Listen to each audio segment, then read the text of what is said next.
One, two, three, four. Welcome to the High Performance CEO Show, your exclusive insight into the strategies and success habits of the world's top CEOs. I'm your host, Sebastian Schieke, entrepreneur, mentor, and business angel. Prepare to grow your business, enhance your leadership skills, and thrive in today's world. Let's dive in.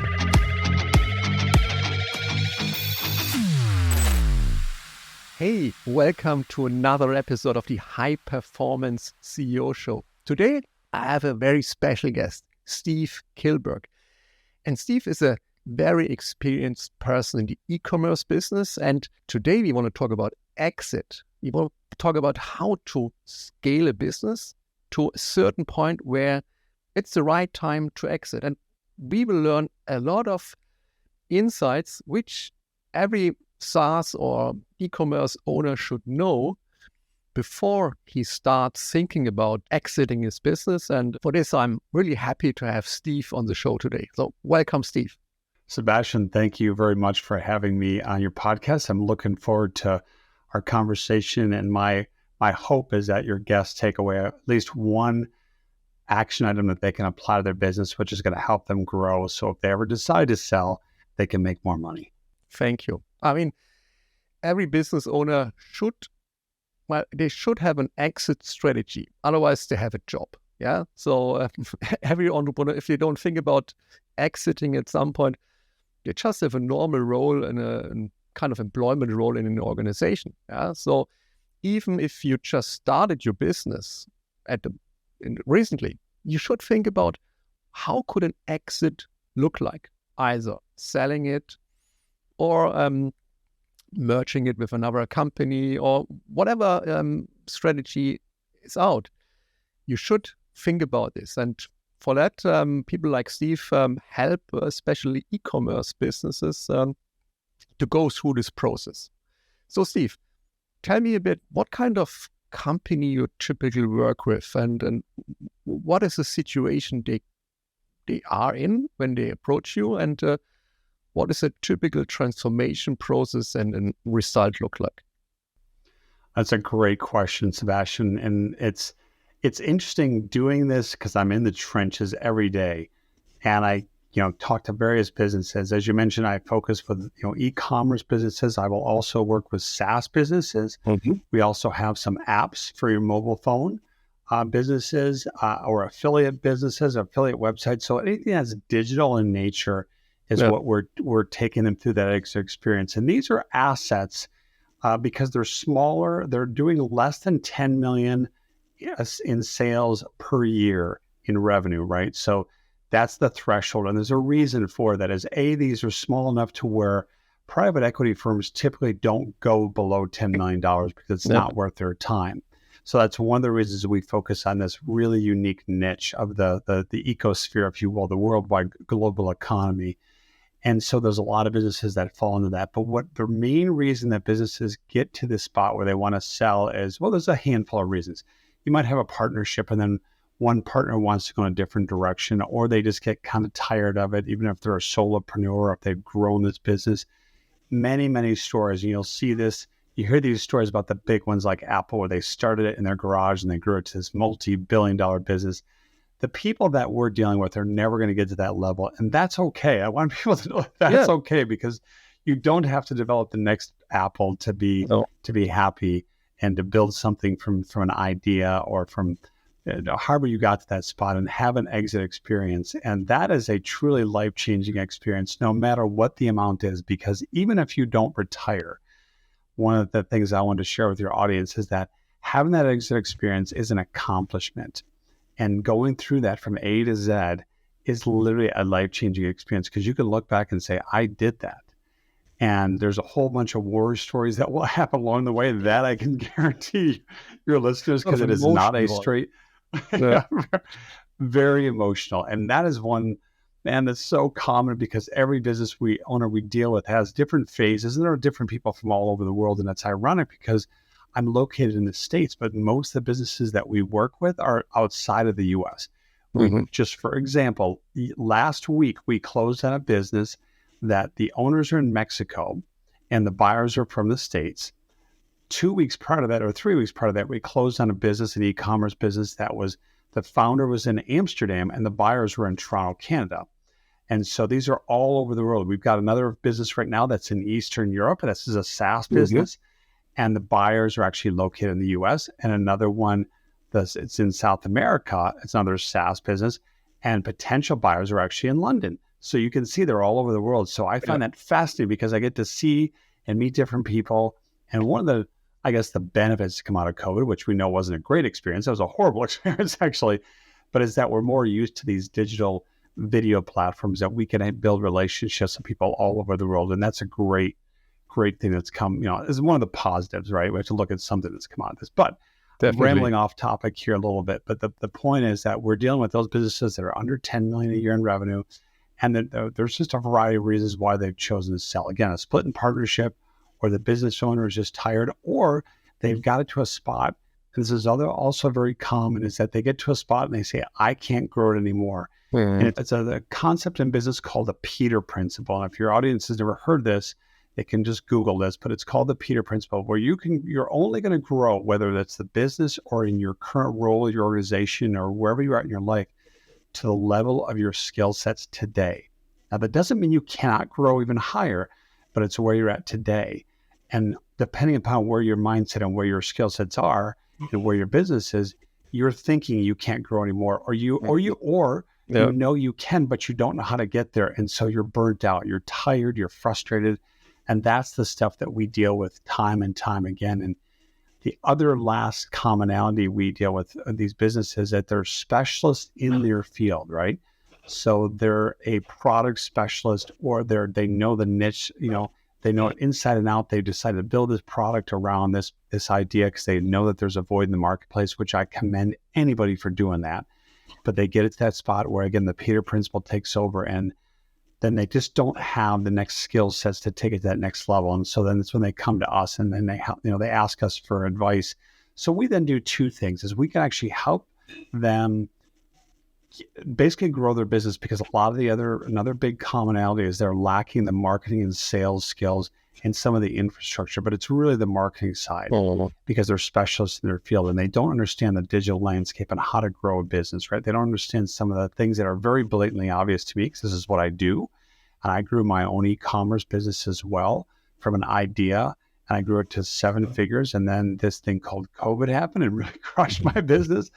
But I also understand how all this stuff works. And so I'm in the process of slowly rebuilding that. That is a long story, which I'll not go into, but that's how I evolved into doing this M&A advising, because we were about to sell our business and we didn't. And then COVID happened. But then I got involved in this, and now I'm dealing with all these other businesses, and it's absolutely fascinating. And I'm having the time of my life just helping people just get across that line to have that exit experience. And so a long answer to your question, but hopefully that was a couple nuggets for in there for your listeners. Let's break it down a little bit. Yeah. So you said people, they reach when CEOs and founder, they reach a certain threshold, a certain limit. You said it's skill, but I would also say it's probably also a lot is mindset. Yeah. That they can't imagine that their business is going to another 3-4 levels. It's like the identity, they set the identity to a certain amount of revenue they should earn, and then suddenly everything they do from the subconscious mind is sabotaging them to grow further, because their identity is set to, say, 300,000 a year. This was my experience from dealing with my clients. And what is the biggest obstacle in the e-commerce space? Why do you think their mindset is limited to, say, a certain size? And what skills do you think they miss? I mean, you mentioned marketing. I mean, I agree, marketing is a big rabbit hole. You can go in and try all sorts of different things. But what are the key points in the SaaS and e-commerce world? I'm so happy you mentioned that. We didn't talk about this ahead of time, but you nailed it.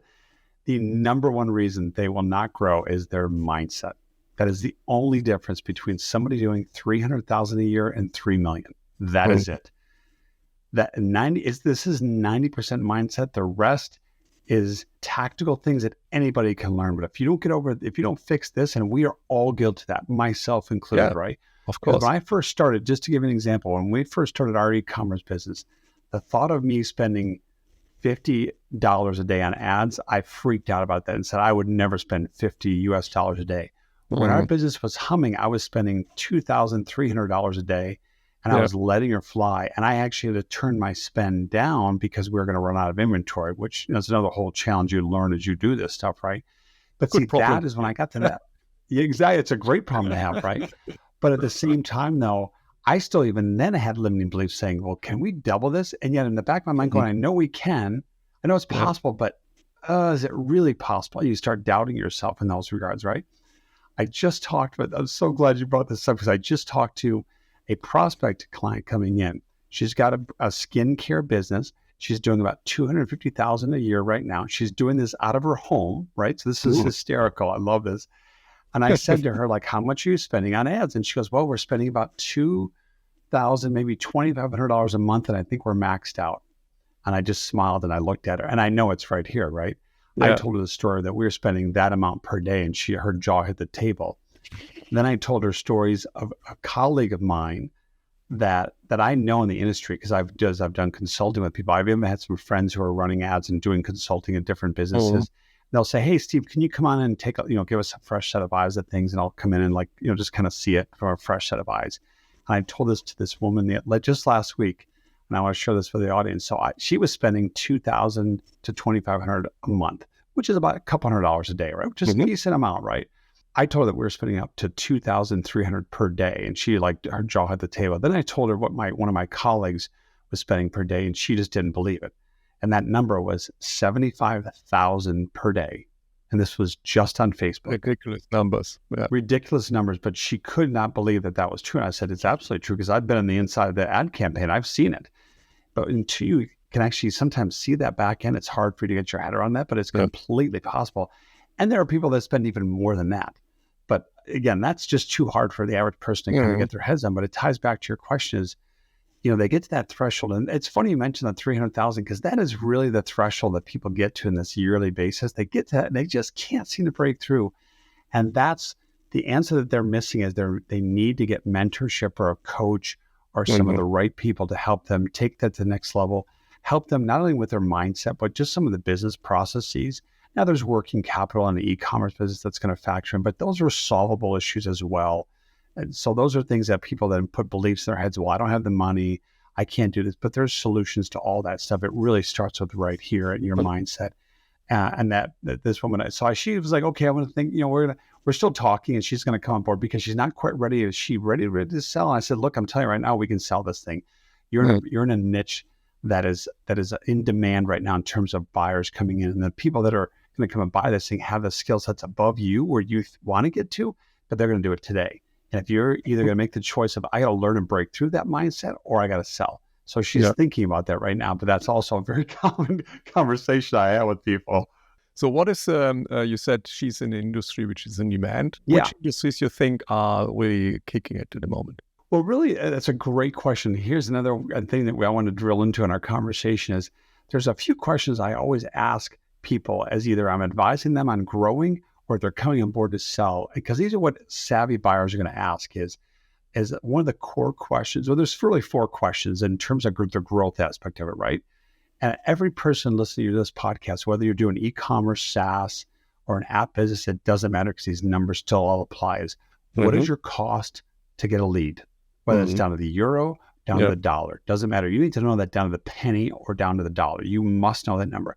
The next good number is what does it cost to acquire a customer? That's the second most important question number. The third number is what is your average transaction value on the front end, right? So they come in, they actually pull their credit card, their debit card out, and they spend money with you. What is that dollar amount? That's the third most important. And the fourth most important number that nobody knows. Nobody knows the answer to this question. Every business I talk to, nobody knows this. And then is what is your lifetime value of that customer that comes in? Very important. And the reason that is the reason that is so important is if you know that number is, let's use this as a hypothetical situation. If I ask that question of you, Sebastian, you say, I have an e-commerce business and my lifetime value is $200. I'm like, okay, that's a great number. and what is your cost to acquire that customer in the front end? And some people sometimes know that, but most people don't. But even then, let's say you know that. Let's say you said it's $50. Okay, wonderful. And then what's your initial transaction? Well, it's 40. Well, I'm $10 in the hole in the beginning. That's not good. Your mindset says, I can't do this. But if you knew that lifetime value was 200, all you have to do is figure out how long is it going to take you to get that back. And if you know that's a couple of months, it's just math at that point. So you just got to push through. You need to raise, get some money, some out of like the working capital to get through that. That's all you need. Because once you cross that threshold, you can scale that business to the moon at that point. And that's one of the things that people don't realize is they don't know those numbers. And it's just staggering to me when I talk to people. They just don't, to me, it's so obvious. Like, how do you know these things? And they're like, and yet they'll get to $300,000-$400,000 a year in sales. And I'm like, wow, you've got this far and yet you don't know these things. But that is so true though. And that comes into, so then to answer your question is what businesses are good. So whether it's e-commerce or SaaS, is any kind of subscription business is going to be always in demand. And the woman I talked to last week was in skincare. Well, skincare is something that women and men, or mostly women, are going to apply to their skin. They're going to need it again next month, 4 to 6 weeks later. So you want to put them on a continuity, or at least give them the option to put them on a subscription model. I mean, if you're going to sell products that are going to be consumed or are going to be used a lot, those are the businesses that are that you can get the most demand, the highest multiple, right? So what a multiple is when you go to sell your business, whatever your yearly profit is, which is going to be in the mergers and acquisitions business is called seller discretionary earnings, which is SDE, otherwise known as EBITDA, or sometimes just known your net profit. Like what's the average at the very end of the day, how much you leave is being left over, right? Whatever that number is, you then multiply that by a multiple. And SaaS or subscription businesses get a higher multiple because business owners that are higher down the path than you are, higher up the food chain, if you however you want to say that, or down the road, they're going to know how to spend those numbers to a T, and they're going to know how to scale those businesses better than you do. And that's when if you know those numbers and you choose to sell, you're going to get more money at the end of the day. If you're that business owner, like this woman I'm just referring to, she's going to make a lot more money when she goes to have that exit experience. And that's going to be a life-changing experience for her because it could literally turn in from, you could sell that business for $300,000 to $600,000 like that. And that's doubling that, or even more than that. If you just know some of these numbers and kind of start to, because when you know those numbers, it changes your decision-making and how you're running and operating the business and how you're growing the business. It influences your mindset. Yeah. If you know that, okay, my lifetime value is X and I can invest a bit more to acquire this customer. Yeah. It gives you this peace of mind you need to think more long-term and scale it to the level you want to go. Yeah? And then it's just, as you said, math, putting more money in, getting more money out. Yes. I mean, I love this when I tell people what I'm doing, and I kind of go through that scenario, and people don't understand this. I said, let me give you a different example. You give me $1, Sebastian, and I give you $2 back, or you give me €1 and I give you €2 back. Would you make that trade again? And the answer is, of course I would. You would do that you would keep doing that all day long. Well, those are the numbers. If you know those numbers. Now, if you give me €1, and I give you 5 back, you would do that as many times over as possible. And that's the math concept. But I love when I ask people, what are your numbers? And they get like their hair in their back, their neck stands up. Oh, math. I don't like math. I'm like, well, if you're in business, you need to know math. So this is simple math, right? Well, it's just it's a transactional business, e-commerce. It's all math. It's money you put in, money you get out, money you invest in ads, and then I've seen ad accounts with huge numbers, and when you look at this, you think, wow, this is a bit scary, but in the end, it's just a machine, and you have to build it up. You have to do your homework, and then you just scale it, and let it execute. Yeah, exactly. And that's when you can have that exit experience. And so if you have a business that's being run really tight, I'll call it, where it's really operating at efficiency, you got subscriptions, you got all those things, and you're building an email list and you're emailing your list. I'm going to talk about that in a second here. Then the buyers coming in, those are the ones that they're going to pay you the multiples, the higher multiples. And what you ideally want to get into is you have multiple buyers bringing you offers to the table, because you could have a buyer come in and say, I'll pay you $500,000. And we'll go back to those other buyers and say, hey, we have an offer on the table. Well, what do we have to do? Well, we're not going to give you specifics, but whatever, let's say the business was listed at like 500 and they're saying, well, we would tell people they're getting full asking price. So if you want this business, and then we'll get people to come in, well, I'll give 600. Okay, now you get into that bidding war, and who's going to win? The seller is going to win, right? Exactly. Yeah. So maybe a bit off topic, but if you could make the decision between building a e-commerce business from scratch or buying one, what would you do? Well, knowing what I know now, I would buy one. I would never start from scratch again, right? I'd rather buy the revenue. But that goes back to the growing pains because it's a mindset, right? Yeah. When I started this, the thought of me buying the business, I'm like, that's no way is that possible. No way. I'm some guy sitting in my house. Knowing what I know now, I would rather do that because I know how to do that because I'm on the selling and buying side. Because as I'm talking to business owners that are looking to sell, a lot of times, as you asked earlier, or I mentioned, is they're overwhelmed, they're burnt out, and they just want to get rid of this thing. They're like, get this thing out of my life. Right? And that becomes something that they literally want to get rid of it. And so if some of your listeners are in this and they're struggling and they're at that point where they're pulling their hair out, they can't make things work. They know what that feeling is. Every morning they wake up and they're sweating going, what am I going to do? I got to keep growing. And they're just at this pit. And then they end up creating a job that they don't want.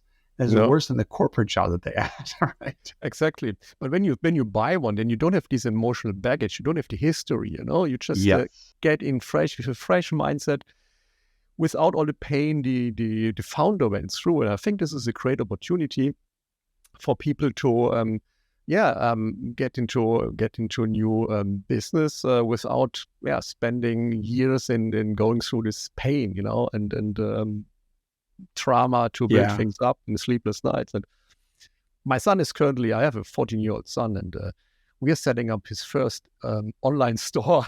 He wants to go to drop shipping, so he started a small drop shipping business. And it was funny, because he said to me, Daddy, let's do this. I mean, I watched his video on the internet and you can make lots of money quickly.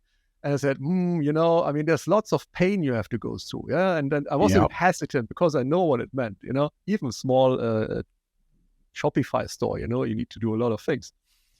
And, but he sort of convinced me that, okay, we started, and it's great because now he learned that all these small bits and pieces you have to do, to get this up and running.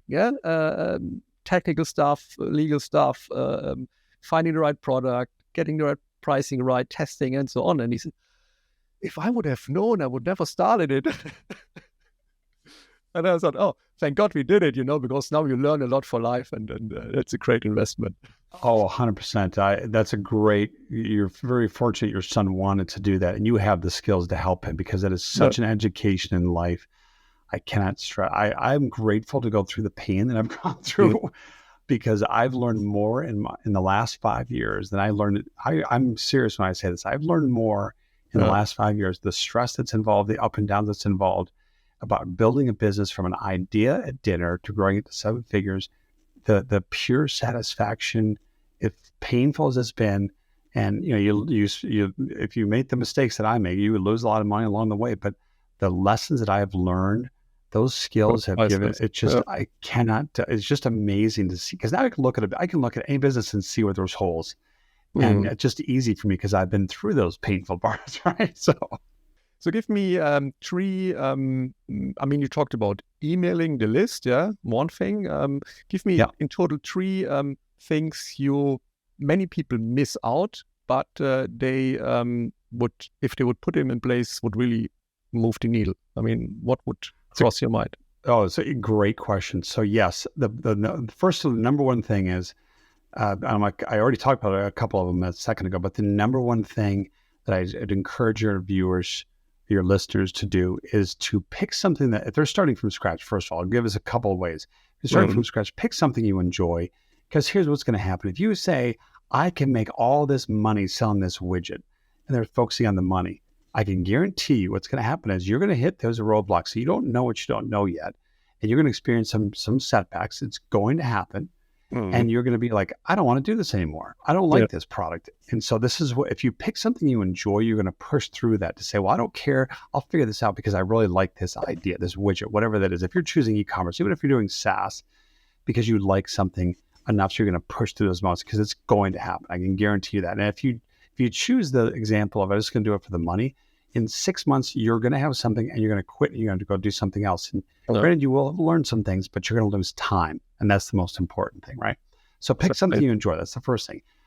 Dovetailing that, when you get involved with this, you must know whatever your product is, whether it's e-commerce or whether it's SaaS or whatever the business is, pick something that you enjoy, but B, that solves a need in the marketplace, right?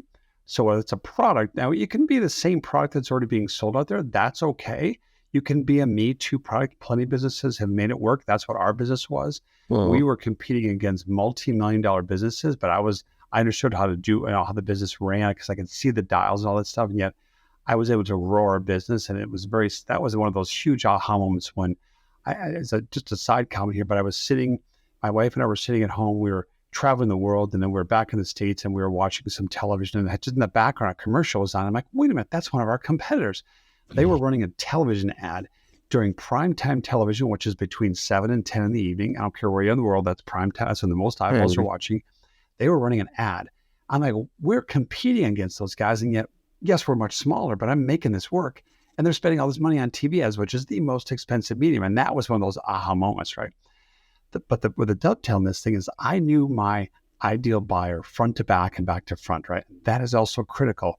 It's another way you may have heard, or maybe you shared it with your listeners in the past or other guests of yours, is knowing your avatar and knowing not only their demographics, but their psychographics and how your product solves either a pain point that they have or a need in the marketplace, which is really going to be a pain point. There's something not being resolved. So even if it's a Me Too product, you can build something either slightly different or even branded a certain way or offer something of unique value, right?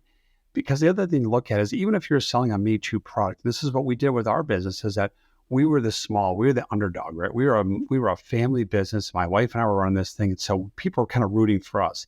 Yes, our products were similar to our competitors, but yet they want to root for that underdog because we were telling our story. We were real people. And they're like, okay, well, I like these people. You can build a 7-figure, I can tell you this goes back to mindset. You can build a 7-figure business on a brand itself in general. It can be the same exact product that they liked your story and why you did it. You could 100% do that. And I'm living proof of that, quite frankly. So that's the one big lesson, is to know your avatar, pick a niche. I guess maybe there's two. It's pick a niche you have an interest in, but get to know your avatar deep. And I mean very deep. You should know them. So to give an example, with our avatar, with our business, I knew it was a 48-year-old female that lived outside of San Antonio, Texas, that was married, college educated, worked in the medical field, primarily was a nurse, owned an iPhone, had a dog, had a child, drove an SUV. And I tell people that, and they're like, heads blow up. They're like, how do you know that? I'm like, well, I studied my avatar. I researched it to death. And why that's so important is if I know those psychographics about my avatar, all those things I just listed off, I can talk to them and understand their pain points across their life and see how my product fits into their pain points across the other parts of their life. Because there's a story there that said, my product does this, it solves this pain point. But by the way, if you're doing something in your day-to-day life, see, my product can kind of weave into that, and they're going to resonate with that and go, oh, they're more likely to buy from us and come back and buy from us, which goes back to building that brand. But that's the stuff that people don't realize, that they don't dig deep enough on who their avatar really is, their ideal buyer. Now, granted, we sold to people outside of San Antonio, Texas, but there was commonalities of our buyer, and we sold to men as well. But there was some commonalities, and if you weave in those things, it is fascinating to see how all this stuff is there. And that's when a guy who's a small guy can compete with the major people. I don't care what size your competitors are. You can do this, right? So that'd be the second thing. And then that'd be the first thing, I guess. The next thing would be to build an email list and an SMS list today, but you have to email your list. And people get so freaked out. I don't want to spam my list. They're going to get mad at me. It's like, nope, they're not going to do this. But you know why? We are all getting hundreds of emails a day. And what I find common over and over again in burger businesses, I'll ask them, how big is your list? And they're like, okay, it's X, 10,000, 20,000, 100,000. And I ask them, well, how many times do you email your list? And the number one answer is, maybe once a month. And my jaw hits the floor every time that answer comes out. I'm like, wow, like, I guess you hate money. Just because they're like, well, I don't want to bother these people. I'm like, well, that's not like you're bothering them. They've agreed to give you their email. And guess what? If they want to unsubscribe, they will, because that's the law. You have to get people unsubscribe. That's okay if they do, because you want to make sure that then they're off your list. You want people who are engaged with your brand, because if you're providing value, if you're building a real business that you want to sell, which is what you should be doing, then you should be thinking of that and you're providing value, and the numbers will work themselves out. You'll grow, people are going to drop off, and that's just the way it is. And if you're not emailing your list, you're leaving money on the table. So that's the second thing. And then the third thing is know your numbers. And then maybe another thing to kind of dovetail, and you mentioned this a minute ago, is that you should be thinking, whether you're starting from day one or you're in the middle of your business or you're burnt out, you should be thinking, how can I organize this thing so I can sell it one day? Because here's the other thing I can guarantee you. 5 years from now, your life is going to change. So whatever you're doing today, you have no idea how your life is going to change in 5 years. And it's happened to me and my wife a couple of times. It's how I got involved in all this in the first place. I had a life change with my family, and then I went through this and grew it. And my wife's father had some issues, so we moved back to the States because we were traveling the world. We moved back to the States to help take care of them because we had the flexibility. We could do that. But our lives changed. And then this thing called COVID happened, which really changed our lives, right? Yeah. But we don't know those things. And so this is why you should be thinking about, what do I have to do to sell it? You don't have to sell it today.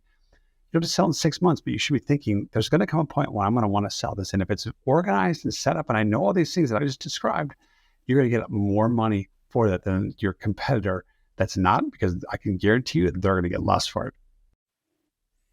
I told you the story before our recording that, I run a consultancy for 22 years and I started as young, after 10, 11 years, someone basically, I had a meeting in the office and he was telling me a story, and it took me a while until I realized he was drawing dollar signs on the board. He was basically saying it in a subtle way that he wants to buy my business. Yeah. And I was freaking out, I said, oh my God, you can't, this is my life, this is all I do. This is my identity.